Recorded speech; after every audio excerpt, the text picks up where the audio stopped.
पूरे राज्य को जिसने हिला दिया, ऐसा नासिक डिस्ट्रिक्ट के डोंगराळे की जो मालेगांव डिस्ट्रिक्ट में आता है, तालुका में आता है, वहां की ट्रायल जो नाबालिग एक छोटी बच्ची थी 4.5 की, जो उस पर रेप और मर्डर हुआ था, उसके बारे में आज हमने 3 अहम गवाहदार प्रोसिक्यूशन की तरफ से एग्जामिन किए।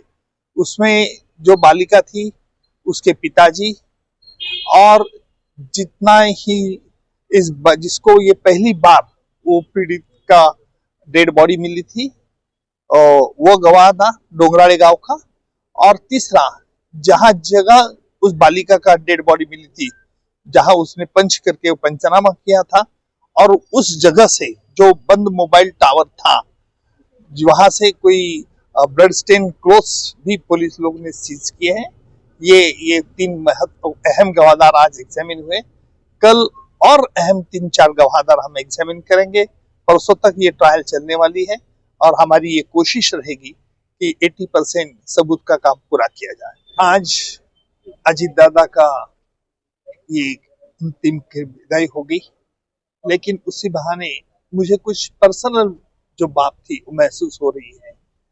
अजीत दादा ने मुझे एक दफे वालचंद नगर बारामती तालुका में केस चलाने के लिए बुलाया था। 20 साल की पहले की बात है, और मैंने अजीत दादा को तो पहले इनकार किया था। फिर अजीत दादा ने वापस फोन किया और मुझे दरखास्त की कि मेरी विनती है आप आइए यहाँ। बोले दादा, बारामती में आना बहुत मुश्किल होगा। नहीं, बोले आपको मैं देखूंगा कि कोई असुविधा न हो। और सही मामले में दादा मेरा रिजर्वेशन तक, गवर्नमेंट रजिस्टर का रिजर्वेशन तक, इतने छोटे छोटे बात ध्यान देते थे।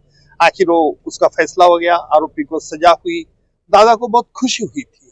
और दूसरी एक बात अहम थी, जब मैं पुणे से मुंबई जा रहा था तब मेरे कार का एक्सीडेंट हुआ था।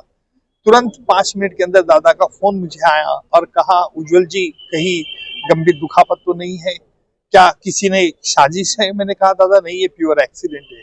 मुझे लगता है कि इस प्रकार का नेता, और मैं वकील होने के कारण भी जहां तक मुझे आपसे बहुत इतने नजदीक से पूछते थे, ये उनका बड़ापन है, मैं मानता हूँ। दुखद तो बात यह है कि दादा की धर्मपत्नी सुनित्रा भाभी मेरे साथ राज्यसभा की खासदार है, मेरे नजदीकी एक सीट छोड़ के बैठती है। हमेशा हम बात करते थे और हमेशा चेहरा उनका प्रसन्न रहता था। लेकिन आज जब टीवी में मैंने देखा तो बहुत दुख हुआ था और चेहरे से झलक रहा था। मैं इतना ही कहूंगा कि भगवान उनके दादा की आत्मा को चिर शांति दो, यही मेरी प्रार्थना।